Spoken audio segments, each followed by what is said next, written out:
araw ng Pentecostes ay nagkatipon-tipon ang mga Galileo kasama ang mga apostol. At habang sila ay sumasamba, biglang umugong ang malakas na hangin at pumailanlan sa kanila ang dilang-dilang apoy.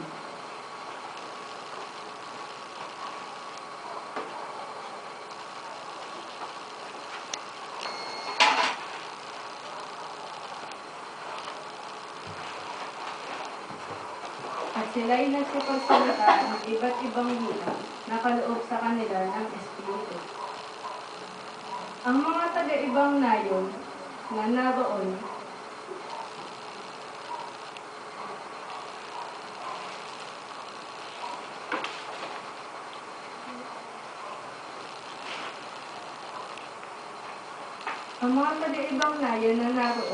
ay nagulat at sila'y nagsipagtaka.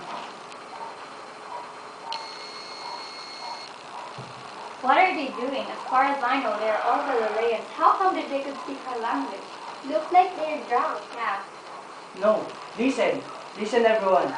It was written in the prophet Joel that God will pour out His Spirit among all flesh.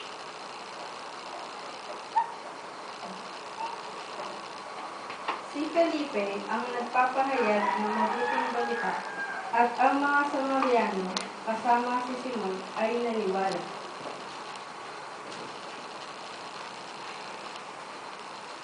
Dahil sa sila'y naniwala, sila ay nagpabautismo sa tubig.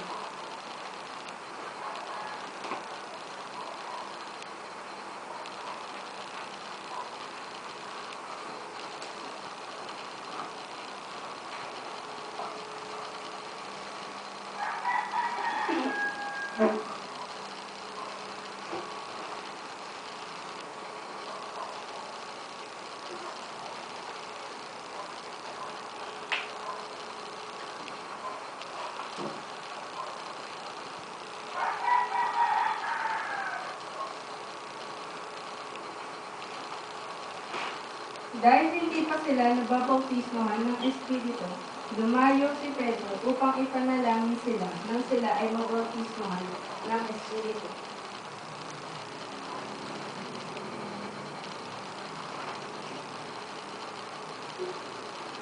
Nang ito ay masaksihan ni Simon, siya ay nagulat at biglang sinabi, Ha? Gusto ko rin matutunan yun.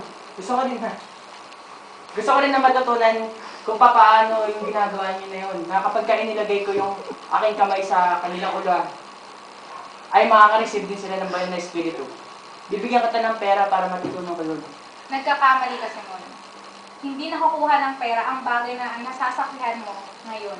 Ito ay kaloob ng ating mahal na Panginoon. At kung nais mong maranasan ng mga bagay na yan, ikaw ay magsisi at iyong matatanggap ang banal na Espiritu.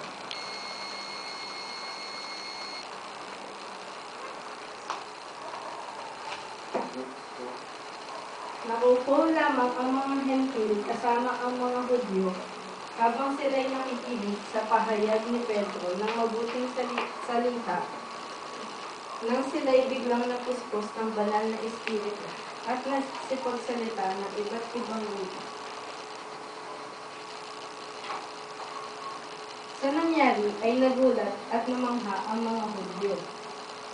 Paano nangyari yun? Makatanggap din sila? Eh, di ba sa amin na pinagkaloob yun? Mapipigilan pa ba natin na bautismuhan sila sa tubig? Kung nauna ng bautismuhan sila ng Panginoong Hesus sa Espiritu Santo? At sila nga ay nagpabautismo sa tubig sa ngalan ni Jesus.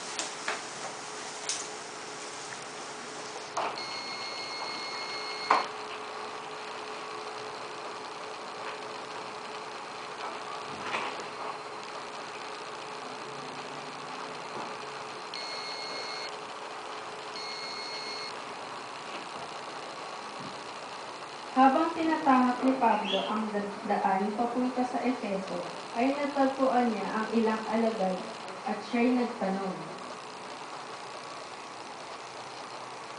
Saan bautismo kayo na bautismuhan? Sa bautismo ni Juan. Ang bautismo ni Juan ay bautismo ng pagsisisi. Nakatanggap na ba kayo ng banal na espiritu? Ano yung banal na espiritu? Hindi namin narinig ang bagay na yun.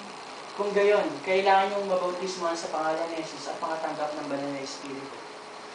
Meron sinabi na darating at magbabautismo sa inyo na sa higit na paraan. Kung ganoon, nais namin magpabautismo sa tubig. Nang marinig ito ng mga alagad, di na sila nagdalawang isip na magpabautismo sa ngalan ni Jesus.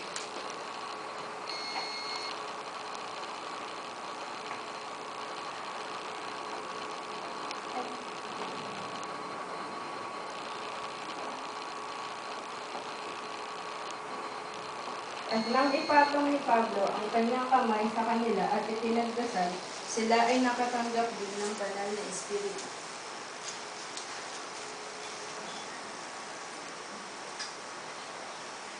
At diyan nagtatapos ang drama ng pangalawang grupo.